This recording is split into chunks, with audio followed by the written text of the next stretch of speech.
म्हणून माझ्या जीवनामध्ये एक पथ्य पाळलेले आहेत. साधू संतांविषयी जे विरोधक बोलतात, विरुद्ध बोलतात, निषेधात्मक बोलतात, त्यांच्यावर मी रागवत नाही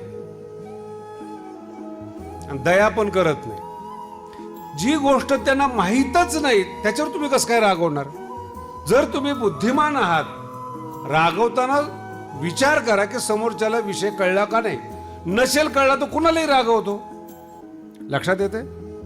नाही एखाद्याला विज्ञान कळतं, नाही एखाद्याला मेडिकल कळत, नाही एखाद्याला अन्य विषय कळत, तो बोलतो त्याच्याविषयी. डॉक्टर लोकांचं काय खरंय?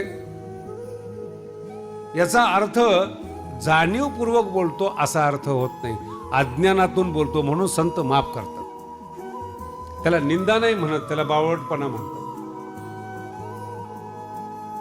ज्या क्षेत्रातलं माहितीच नाही त्या क्षेत्राचे निर्णय आपण देतो.